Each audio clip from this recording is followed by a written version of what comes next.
Meus amigos e amigas que acompanham a nossa TV Canção Nova, estamos começando o nosso programa Pergunte e Responderemos num dia muito especial. Você está vendo pelas camisetas que todos nós estamos usando aqui neste dia, 80 anos de vida do fundador da comunidade Canção Nova, Padre Jonas Habib, Monsenhor Jonas Habib. E hoje um programa especial sobre o Natal. Estou aqui cheio de perguntas já sobre o Natal, vamos conversar sobre tudo isso porque é uma festa importantíssima da nossa fé. Vamos começar pedindo à Virgem Maria que interceda por nós neste momento para que a gente faça um programa muito bom. Em nome do Pai, do Filho e do Espírito Santo. Amém. Ave Maria, cheia de graça, o Senhor é convosco. Bendita sois vós entre as mulheres. Bendito é o fruto do vosso ventre, Jesus. Santa Maria, Mãe de Deus, rogai por nós, pecadores, agora e na hora de nossa morte. Amém. Glória ao Pai, ao Filho e ao Espírito Santo, como era no princípio, agora e sempre. Amém. Rogai por nós, Santa Mãe de Deus, para que sejamos dignos das promessas de Cristo. Amém. São José, rogai por nós. Em nome do Pai, do Filho e do Espírito Santo. Amém. Um abraço a vocês, um abraço especial a vocês que estão aqui, amigos de São José dos Campos. Quem são? Está ali.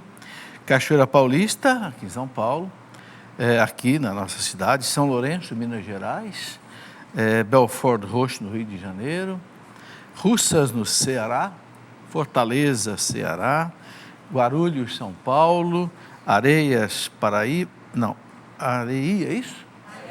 Isso, Paraíba, Ribeirão Pires, São Paulo e Caçapava, São Paulo. Sejam bem-vindos, vamos fazer juntos o nosso programa. Eu começo aqui mostrando esse livro que narra a vida do Padre Jonas. O Oswaldo Luiz, que escreveu esse livro, é um jornalista da Canção Nova há mais de 20 anos, e ele escreveu esse livro, A Vida é Caminhar, História de um Homem de Fé. Eu não sei se você tem acompanhado a Canção Nova, ainda hoje no final do programa vamos passar um vídeo de uns 3 minutos sobre os 80 anos da vida do padre, mas esse livrinho aqui conta as maravilhas que esse homem fez. Eu conheci Monsenhor Jonas, eu tinha 20 anos de idade, hoje estou com 67, quer dizer, faz 47 anos que eu caminho com esse homem, esse gigante, que começou tudo que existe aqui na Canção Nova, não existia nada. Comprou uma pequena rádio falida aqui em Cachoeira Paulista, que era uma transmissora da Rádio Bandeirante de São Paulo. A partir da rádio, desenvolveu, foi para a televisão, criou a Canção Nova, que hoje está no mundo inteiro. Convido você a conhecer esse livro, mesmo porque o Oswaldo Luiz é um jornalista muito bom. Ele sabe contar a história direitinho.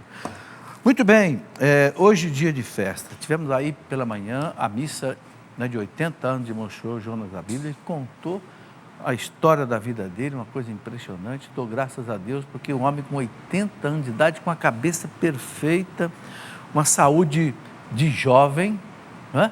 Conduzindo a Canção Nova com todo o vigor, com toda a alegria, com toda a força do Espírito Santo. Que beleza! Muito bem, vamos aqui às perguntas que já temos aqui comigo, né? Primeiro as perguntas que chegaram por telefone ou chegaram por Facebook, e no segundo bloco, ali no Plasma, as perguntas que chegaram por e-mail, ok?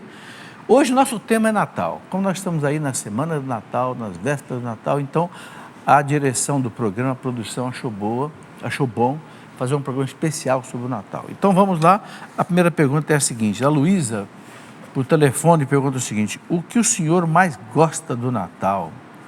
Eu gosto de celebrar o nascimento de Jesus. Eu gosto de saber que Deus pensou em mim, pensou em vocês, né? Santo Antônio dizia assim: o homem no paraíso, ele quis ser Deus, né? O demônio soprou no ouvido de Eva: come essa fruta, vocês vão ser como deuses.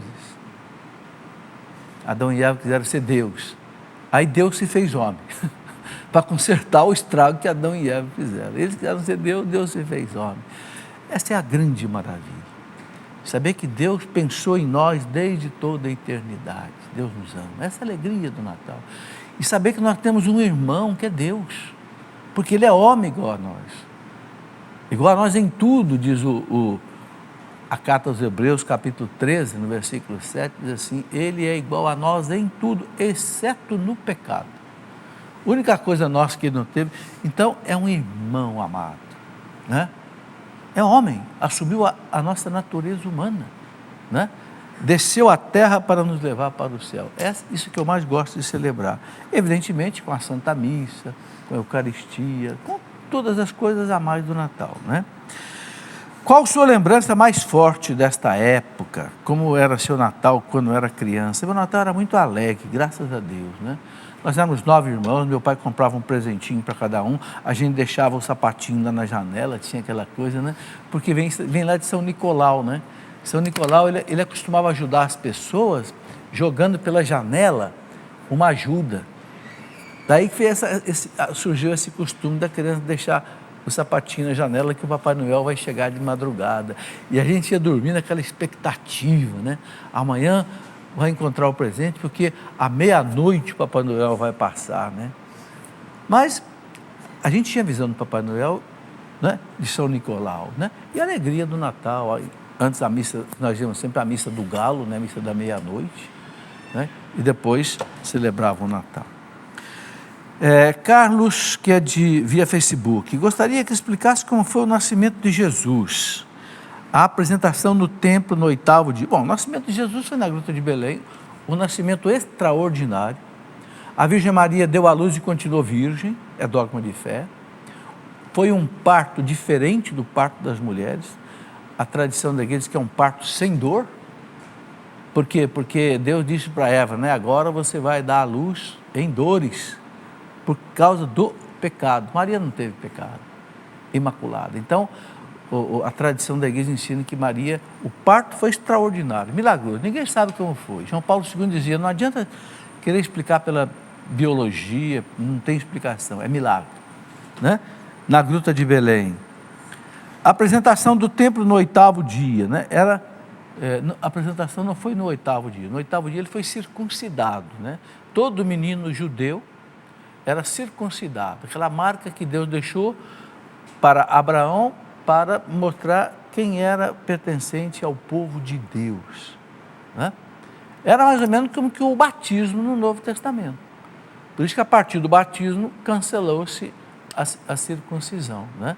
Lá no concílio do ano 49, que foi feito lá em Jerusalém. A apresentação ao templo foi aos 40 dias. Por quê? Porque aos 40 dias a mulher se apresentava ao templo para a sua purificação e para apresentar o primogênito a Deus quando fosse homem. Como Jesus era o primogênito, era o primeiro e único, né? Então apresentaram ao templo. Nós conhecemos a apresentação. A purificação da mulher não era uma purificação de pecado, era uma purificação ritual, né? Num conceito antigo, errado, né? Se pensava que a mulher, por causa da luz, por causa daquele estado de, não sei, diferente de menstruação, a mulher ficaria impura. Então, havia a chamada purificação ritual da mulher, mas que não era de pecados, né? Então, houve aí essa apresentação de Jesus no templo, né? A visita dos Reis Magos. A visita dos Reis Magos é uma coisa maravilhosa. Nós celebramos no dia 6 de janeiro, né? Primeiro Jesus se manifestou ao seu povo, né? Na pessoa de quem? Dos pastores.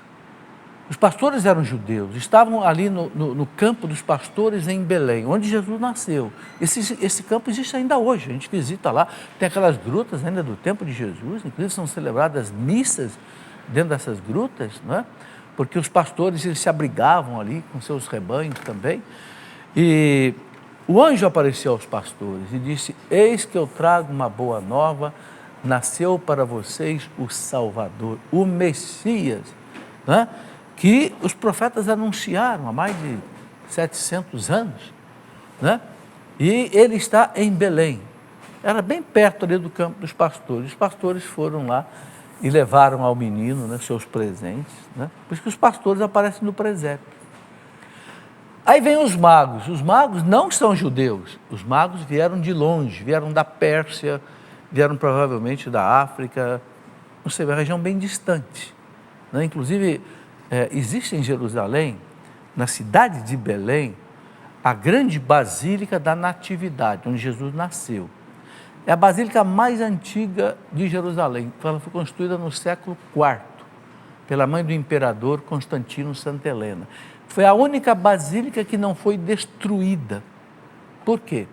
Porque Jerusalém foi invadido muitas vezes pelos persas, pelos babilônicos, pelos caldeus, pelos assírios, pelos muçulmanos. Mas engraçado, quando os persas, por volta do ano 600 e pouco, eles invadiram Jerusalém e destruíram todas as igrejas que Santa Helena tinha construído, quando eles chegaram na basílica onde Jesus nasceu, a Basílica da Natividade, eles viram na fachada da basílica o desenho dos magos, que tinham colocado ali.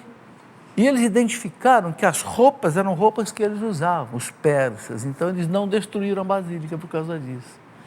É um sinal de que os magos devem ter vindo da Pérsia, ok? Ou seja, qual é o sentido religioso disso? O Cristo que se manifesta aos pagãos. Uma estrela os trouxe do Oriente até a casa onde Jesus estava com Maria e José. O sinal bíblico e teológico é esse, né? É Deus que manifesta a salvação aos pagãos. A salvação não veio só para os judeus, só para os pastores, veio para todo o universo, todos os povos, todas as nações. Então, os magos significa isso. Ok, ela pergunta sobre a fuga para o Egito. A fuga para o Egito teve que acontecer porque o rei Herodes, quando soube que os magos vieram adorar o Messias, que Messias é esse? Será que ele vai me destronar? Herodes era um rei, né? Assassino, né? Então ele queria matar Jesus, porque temia que fosse alguém que fosse destroná-lo, né? Então disse para os magos: olha, vocês vão lá, adorem o menino, depois vem aqui contar para mim onde que ele está, para eu também ir adorá-lo. Mentira, ele queria matar Jesus, né? Aí o anjo fala para José na madrugada: José, pega Maria, o menino, e se manda para o Egito, porque Herodes vai atrás de querer matar o menino. Então foram para o Egito, ficaram lá até Herodes morrer. Quando Herodes morreu, eles voltaram para, né, o Egito, voltaram para a Terra Santa. Muito bem, a Larissa Meira, de Manuel Vitorino, na Bahia, pergunta o seguinte: como fazer a novena de Natal corretamente? Ô Larissa, existe o livretinho feito pela CNBB da novena do Natal. É só começar 9 dias antes.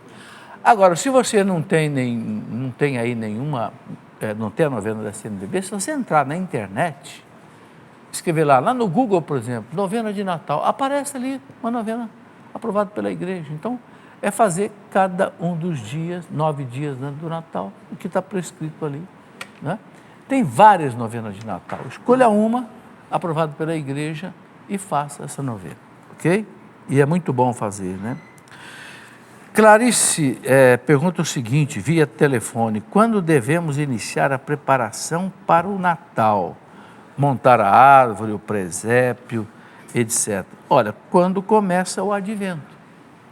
O ano litúrgico termina mais ou menos ali pelo dia 25 de novembro, né? Que é a festa de Cristo Rei.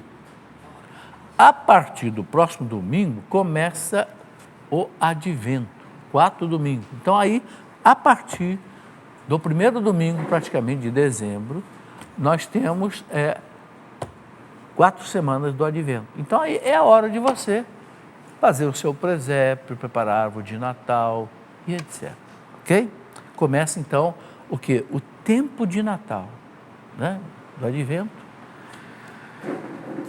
Fernando, via Facebook: quais são os principais símbolos do Natal? Ô Fernando, já falamos aqui, olha, o presépio é um símbolo maravilhoso. Foi São Francisco de Assis que fez o primeiro presépio lá na região chamada Grégio, né? Na Itália ali, por volta do ano 1200. E São Francisco fez com animais de verdade. Ele levou um burrinho, levou um boi, levou, né? Fez assim um presépio ao vivo. E o povo gostou demais, o povo acompanhava, né, naquelas montanhas, né, queria ver o presépio de São Francisco. E aí virou uma tradição, né, de fazer o presépio, e é muito bom, sabe? Porque a gente, diante do presépio, a gente fica meditando, né? Naquela pobreza de Jesus que nasce ali naquela manjedoura, não teve uma casa para nascer, não teve uma cama para nascer, foi colocado num coxinho de animais comerem capim, né? Meu Deus, não foi acolhido por ninguém, né? Então a gente medita aqueles pastores que representam ali os judeus, como eu falei, os magos que vêm trazer ouro, incenso e mirra. Por quê?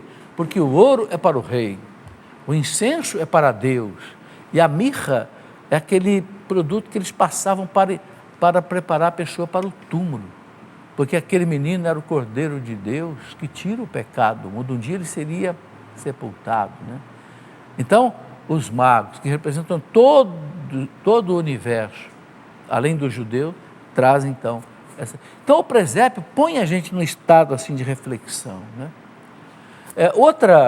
Outro símbolo do Natal, a árvore, né? Por que ficou a árvore? Porque o Natal, ele começou a ser muito celebrado nas regiões onde em dezembro era frio e neva, né? É inverno, por exemplo, na Europa, em outros lugares. E o pinheiro é uma árvore que ele não seca no inverno. Quem já viu o inverno na Europa, as árvores ficam todas desfolhadas, parece que morreram. Fica só os galhos secos, o pinheiro não. O pinheiro continua, né? É símbolo da vida. Então, a árvore, o pinheiro, ele foi escolhido porque representa a vida, né? E ele é todo enfeitado com aquelas bolas coloridas que representam o quê? Representam as graças do Natal, os frutos que esse menino Deus traz para a humanidade. E aí também nós colocamos luzes, né? Luzes, é festa das luzes. Por quê? Porque Jesus disse: eu sou a luz do mundo. O profeta Isaías, lá no capítulo 9, diz: o povo que vivia nas trevas viu brilhar uma luz, né? Ele é a luz do mundo. Por isso que o Natal também é festa das luzes, né? Então, tem outro símbolo bonito do Natal, é a coroa do Advento, as 4 velas, né? Cada vela daquela significa um dos domingos do Advento. É uma vela vermelha, que significa a misericórdia de Deus, que desce do céu para nos salvar, né? Porque a misericórdia tem muito a ver com o sangue, né, do Cristo derramado, então o vermelho. Depois temos uma vela verde, que é a vela da esperança, os profetas que esperaram o Messias durante 700 anos, 1000 anos. Então o Messias que chega, né? O verde da esperança. Depois a terceira semana é chamado o domingo da alegria, da Letícia, da alegria. Então uma vela assim lilás, um roxo quase que o lilás, né? Porque é alegria. Alegria do quê? Do menino que vai chegar, né? Ele é o príncipe da paz. Ele é o Deus forte, diz o profeta Isaías. Então é o domingo da alegria. E o último domingo é o domingo da paz, a vela branca, né, significa a paz. Ele é o príncipe da paz. O profeta Isaías, quando anunciou o Messias, capítulo 11, Isaías fala: ele é o príncipe da paz, né? E Jesus mostrou isso, né? Ele apareceu para os discípulos no dia da ressurreição. Ele disse para os discípulos no cenáculo: a paz esteja convosco. Eu vos dou a minha paz, não a paz do mundo. Não é essa paz aí, a minha paz, a paz de um coração sem pecado, a paz de uma tranquilidade, a paz de quem faz o bem. Eu vos dou a minha paz. Então, o Natal tem esses símbolos maravilhosos, né? Que a gente pode e deve cultivar, sim, né? Alguns colocam também o Papai Noel. Aí você não deve desprezar o Papai Noel, não. Sabe por quê? Porque o Papai Noel representa um santo que fazia tanta caridade. Foi mártir, lá na região da Turquia de hoje, São Nicolau, né? Ele fazia caridade, ele ajudava as moças pobres que precisavam ter um dote para poder se casar e não se tornarem, inclusive, prostitutas. Então ele jogava pela janela das casas das moças um saquinho de moedas, né? Por isso que ficou essa tradição. É pena que o comércio, né, o comércio vulgarizou a pessoa do São Nicolau. Mas nós podemos, nós católicos, guardar muito bem uma imagem correta de São Nicolau. Por que ele leva presente às crianças? Porque os magos levaram presente ao menino Jesus. Então, não é porque, sabe, o mundo secular, o mundo, não sei, do comércio, descaracterizou uma coisa bonita que nós vamos também jogar fora. Não, tudo tem seu sentido. Se a gente olha corretamente as coisas, não há mal nisso, né? Muito bem, Luiz Miguel, via telefone, como viver bem o Natal em família? Boa pergunta, né? O Natal é o tempo da paz. O Natal é a festa em que Deus se faz homem. São Paulo diz, né? Ele não se orgulhou de ser Deus. Ele se esvaziou da sua divindade. Assumiu a nossa natureza. Então, o Natal é a festa do amor, a festa da humildade, a festa do perdão. Então, viver o Natal em família é realmente se reunir em família, rezar em família, sim, fazer uma ceia de Natal sem comilanças e bebedeira, não, uma ceia sóbria, para celebrar o que Jesus nasceu essa noite. A mesa, sabe, meus irmãos, a mesa onde a gente come é um lugar sagrado. Foi numa mesa que Jesus celebrou a Eucaristia. Tomai e comei, tomai e bebei. A mesa é sagrada. Por quê? Porque a mesa é o lugar que você reúne a família, você conversa. Então, o Natal em família deve ser assim, né? E ele ainda pergunta aqui assim, mais uma coisa, né?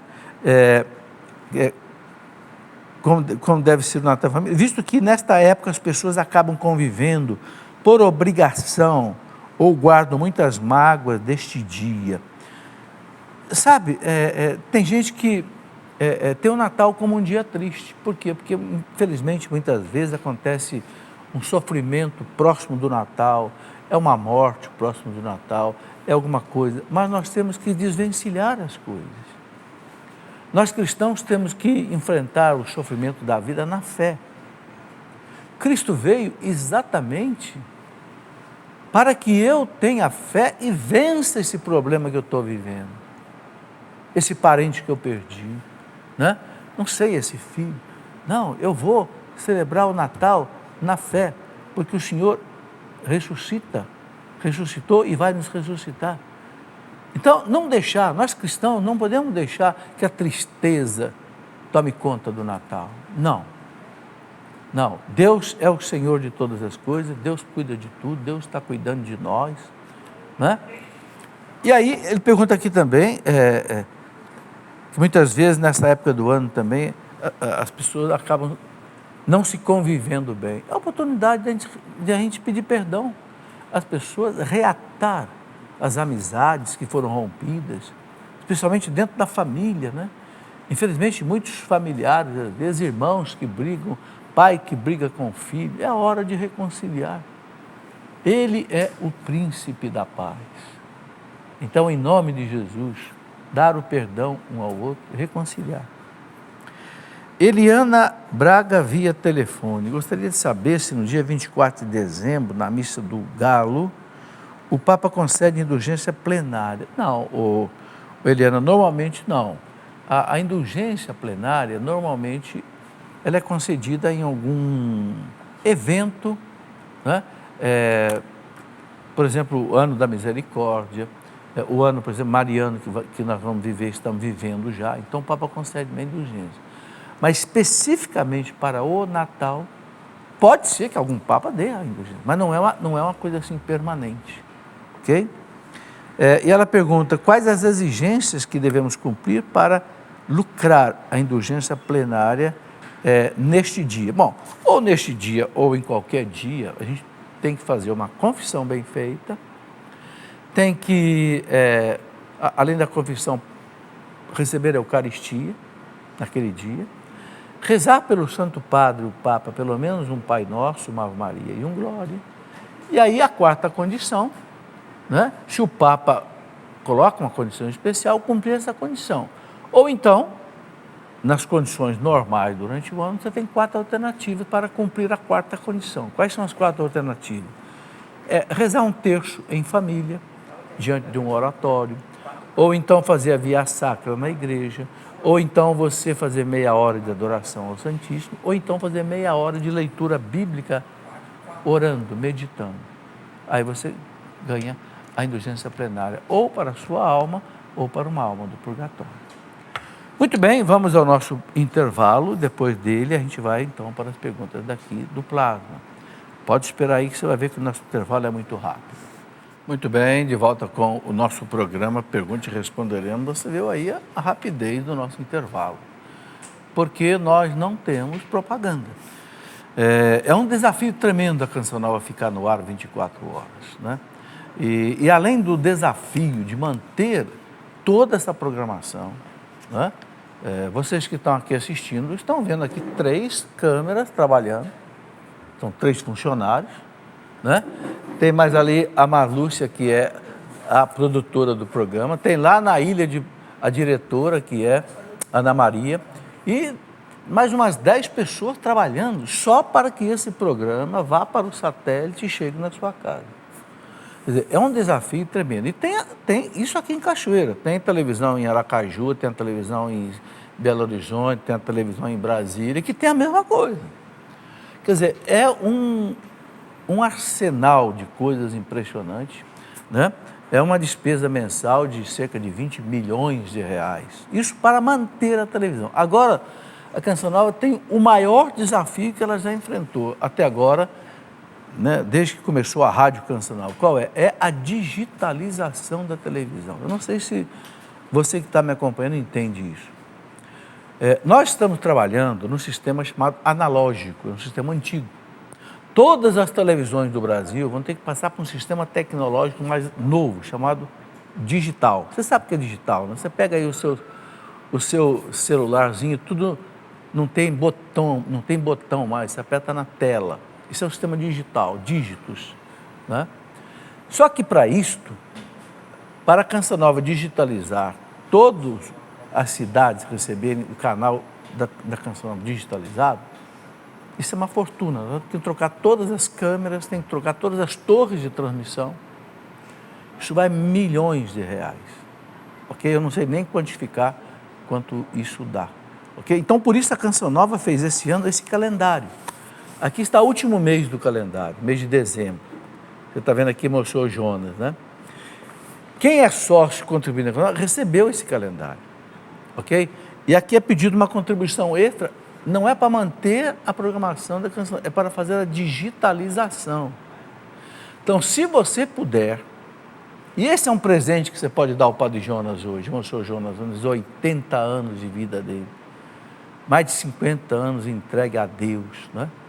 O seu sacerdote, é você fazer uma contribuição a mais, além da normal, não para manter a Canção, para fazer a digitalização.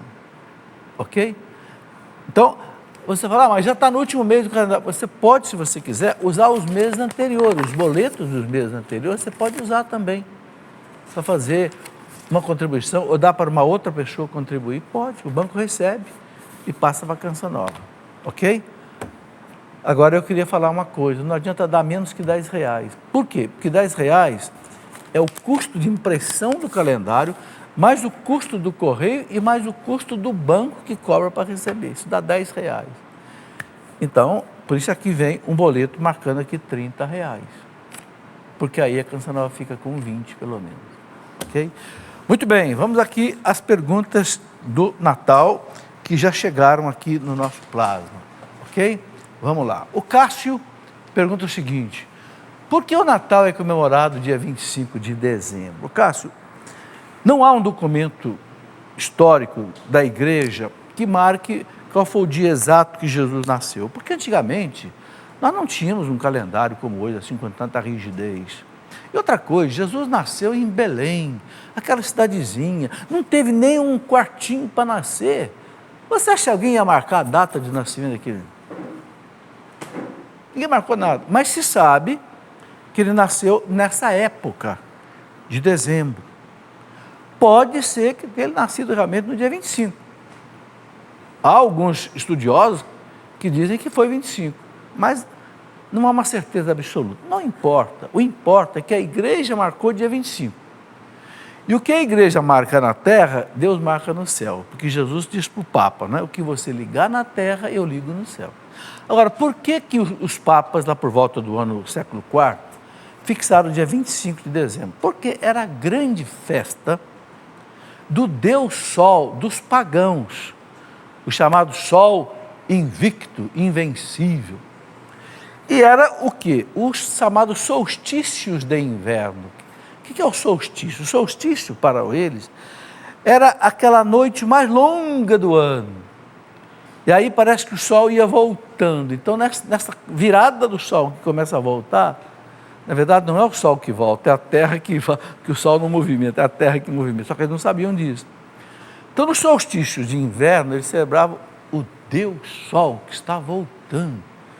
Só que quando Roma se tornou cristã, a partir lá do ano 313, porque o imperador Constantino se converteu, depois o imperador Teodósio também colocou a fé cristã como a fé de todo o Império Romano.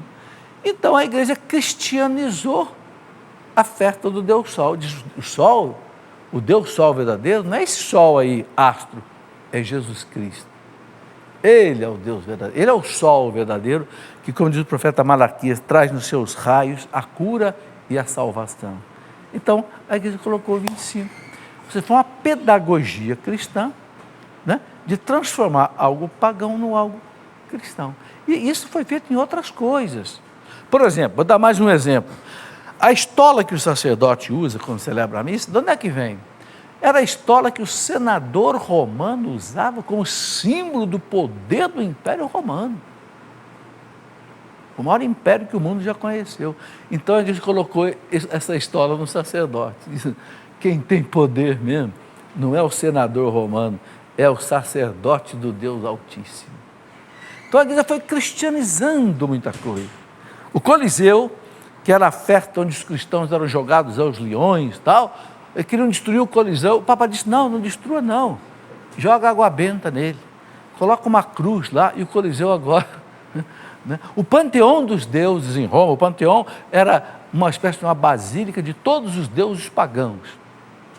Cada povo que o Império Romano dominava, ele trazia o deus daquele povo e colocava no panteão. Panteão em latim quer dizer todos os deuses, todos, theo, Deus.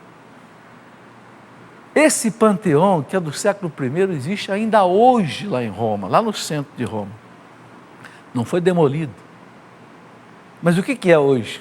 Hoje é uma basílica católica, onde retiraram todos os deuses pagãos daqueles nichos, e hoje é dedicado a Nossa Senhora, e você ganha indulgência plenária se você visitar o panteão. Ou seja, era um templo dos deuses, hoje é um templo cristão. Então a igreja fez muito disso. O 25 de dezembro teve essa finalidade. O que é o tempo do advento? Nós já explicamos, nas 4 semanas, onde nós preparamos para o Natal. Advento quer dizer advir, está chegando. Então é o tempo que a gente prepara o coração para receber, né, o Salvador que desce do céu.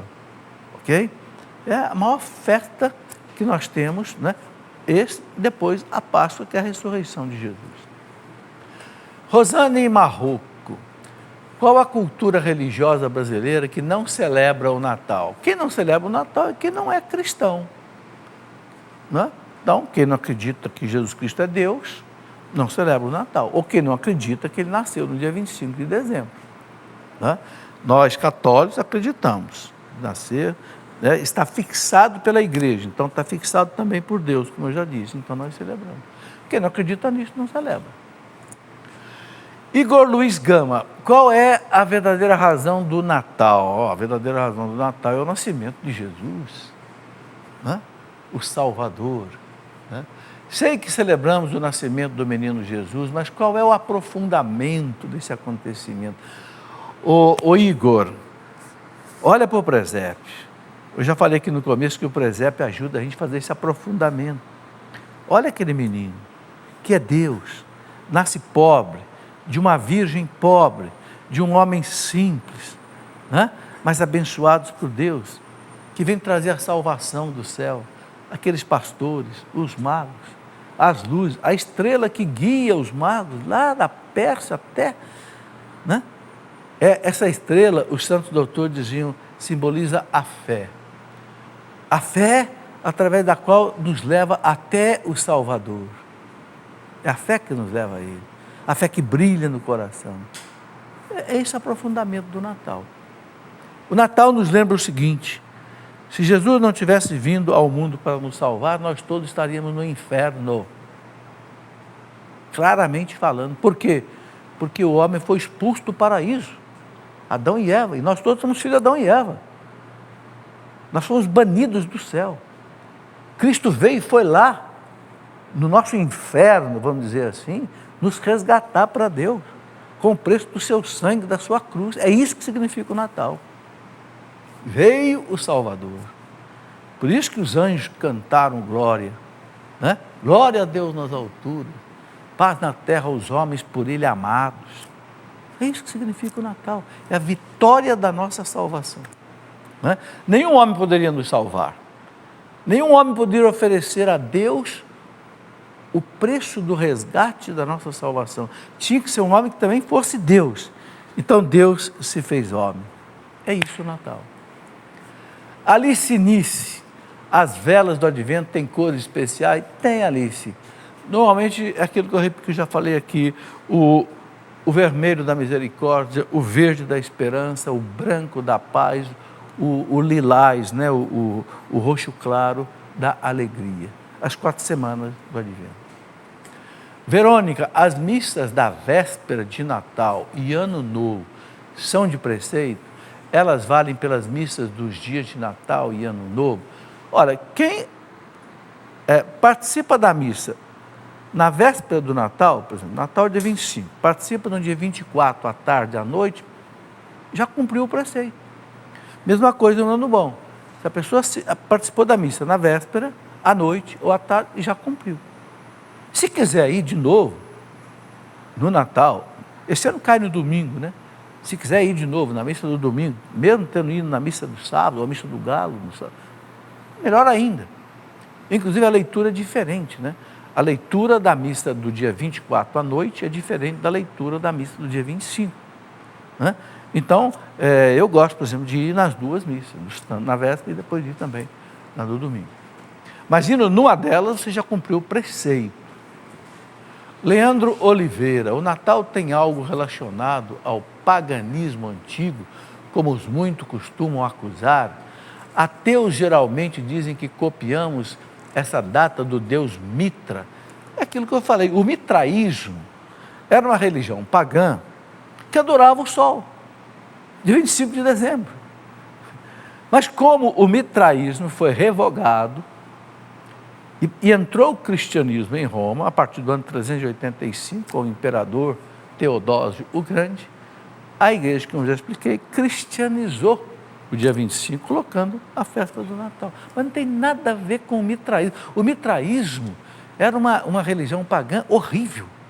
Só para ter uma ideia, sabe como é que era o batismo no mitraísmo? Batismo entre aspas. O sujeito entrava numa espécie de um buraco, em cima dele sangravam um boi, e o sangue do boi é que batizava o sujeito. É brincadeira uma religião dessa. Tem nada a ver com o cristianismo. Então o mitraísmo que adorava o sol não tem nada a ver com o cristianismo que adora Jesus Cristo, que é a luz do mundo. Liliane, o que significa a coroa do Advento? Eu já expliquei, né? No primeiro bloco eu já expliquei, pode passar. As 4 velas, 4 semanas do Natal. Qual a simbologia da árvore de Natal para nós cristãos? Sônia Divinópolis, também já expliquei, né? A árvore, símbolo da vida, o inverno não destrói aquele pinheiro, ele mantém até na temperatura fria, né? É a força do cristão, né? Pela graça de Deus que suporta as provações, assim como a árvore suporta a provação do inverno. Esse simbolismo. Juliano Joaquim, a missa do galo é válida para quem não vai em sua paróquia assistir a missa na TV? Ela também válida? Veja bem, missa na TV não vale como sacramento. Missa na TV vale como sacramental, ou seja, é edificante, faz bem, você reza, mas não é sacramento. Portanto, você não cumpre o preceito de ir à missa ao domingo. Mas se você vai na missa do Galo, eu já expliquei aqui, cumpriu o preceito de ir na missa no Natal, ok? Francine, gostaria que o senhor explicasse um pouco o que é a encarnação do Verbo. Eu acho que eu já expliquei, Francine.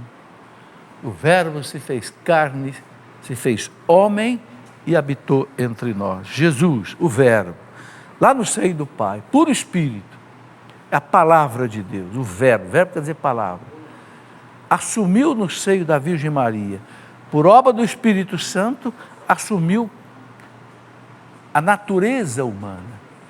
Então o Cristo, ele é uma pessoa divina, é o Verbo, mas aí no Verbo ele tem duas naturezas, a natureza humana e a natureza divina.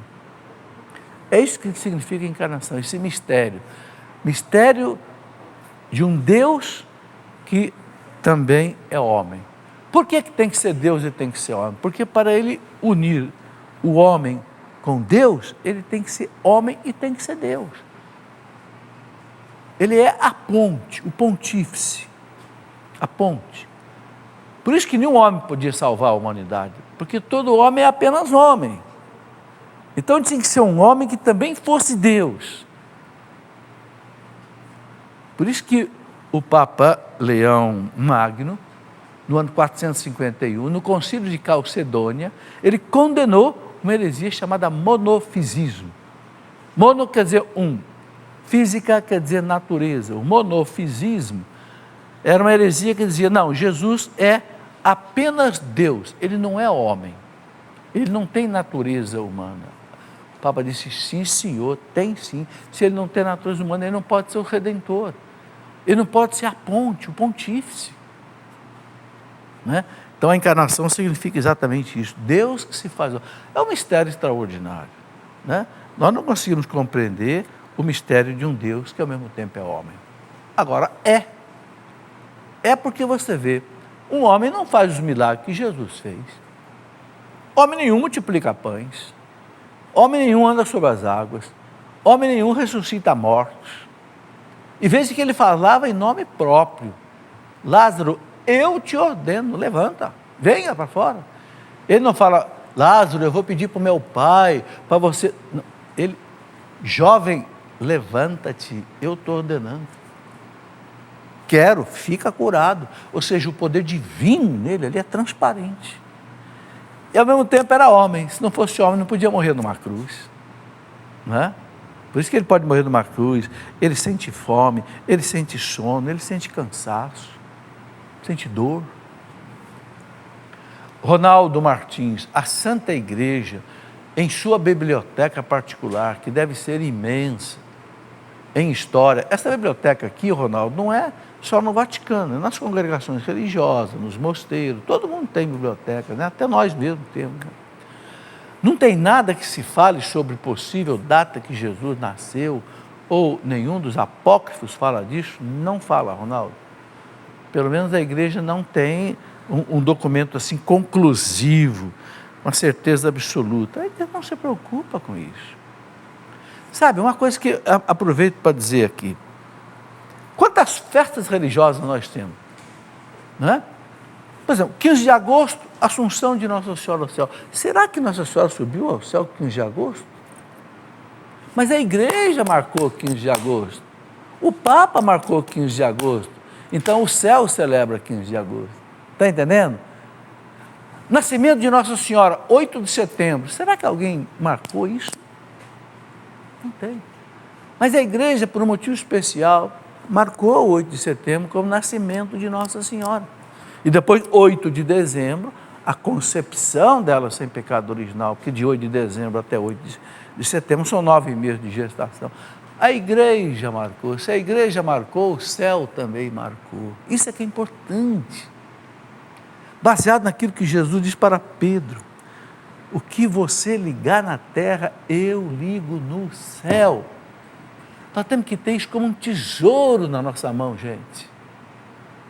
Por que a gente celebra o Natal com 25 de dezembro? Porque o céu celebra o Natal 25 de dezembro. Por isso que as graças vêm no dia 25 de dezembro. E é por isso que a igreja estende o Natal em 8 dias, na 8ª de Natal, para que durante 8 dias as graças do céu chovam sobre a terra. Agora, aproveita isso quem acredita. Quem não acredita na igreja, quem não acredita nessa promessa de Jesus, deixa passar. Não sabe o que está perdendo. Joyce, quando termina o tempo de Natal? O tempo de Natal a igreja normalmente encerra com o dia dos Reis Magos, 6 de janeiro, que no Brasil foi colocado no domingo seguinte, né? Aí normalmente se encerra o tempo do Natal. Okay? Depois vem outras festas, o batismo de Jesus, né? Santíssima Trindade, a Sagrada Família, né? Outras festas que acompanham. Regina, missa do Natal, missa do Galo, dia 24, dia da Aurora ou da noite, ambas dia 25, basta participar de apenas uma e já se cumpriu o preceito? Sim, foi a partir do século IV que a igreja começou a celebrar o Natal. Não, a igreja sempre celebrou o Natal. A igreja fixou o 25 de dezembro mais ou menos a partir do século IV. Mas celebrar o Natal, a igreja sempre celebrou. A gente pega santos do primeiro século que já falavam da celebração do Natal, né?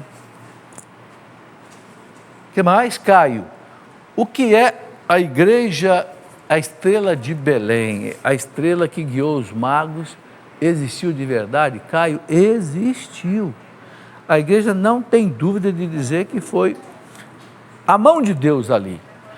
Quem eram esses magos? Esses magos eram conhecedores de astronomia. Porque a astronomia, gente, é estudada desde o tempo dos babilônios, dos egípcios. Então havia aqueles sábios, muitas vezes até reis de pequenos povos, que eles tinham conhecimentos profundos de astronomia. Eles detetaram, e outra coisa, eles conheciam muitas coisas da Bíblia, porque os judeus se espalharam pelo mundo, então muitos acreditavam que o Messias ia nascer. Ok? Então eles, guiados por uma estrela misteriosa, chegaram até o Messias. O sentido eu já expliquei, né? Cristo que se manifesta aos pagãos. Bem, meus irmãos, nós terminamos aqui o nosso programa. Quero despedir de vocês, quero desejar um santo e feliz Natal, dentro desse contexto que eu expliquei aqui hoje, né? E quero chamar um VT, um videotape, né, sobre os 80 anos de Monsenhor Jonas, para nós encerrarmos esse programa com ele. Monsenhor Jonas Abib, 80 anos, de uma vida entregue a Deus, feita tudo para todos. Uma vida marcada por desafios, sofrimentos, é bem verdade, mas que não impediram, não foram obstáculos para que o amor de Deus fosse anunciado. Pelo contrário, as dores serviram como trampolins para um bem ainda maior. Nascimento difícil, consagração a Dom Bosco.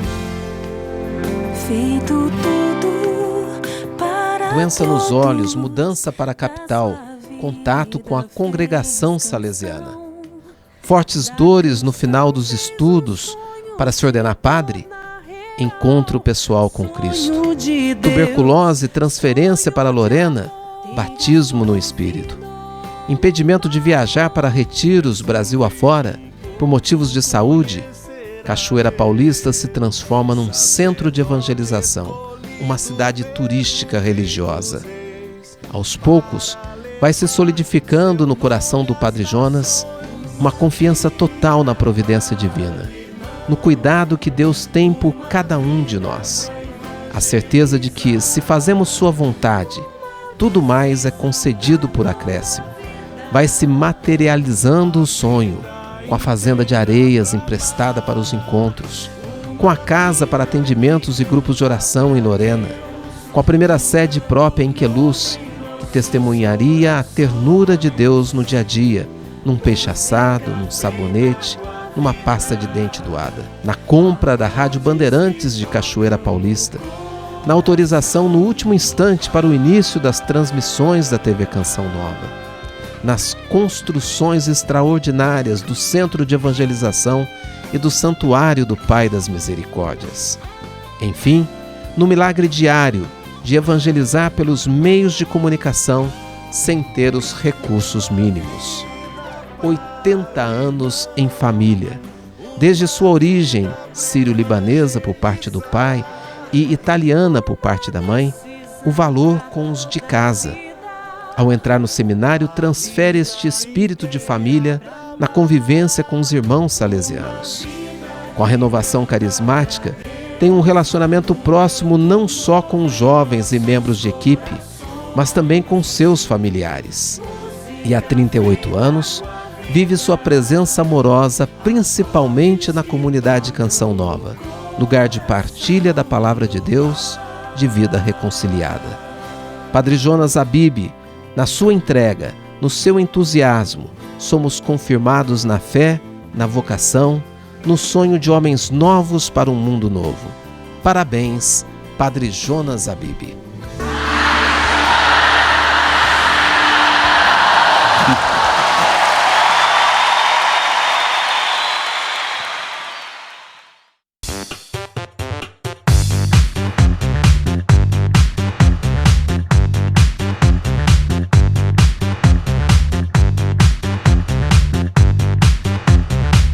CançãoNovaPlay.com. Assine já!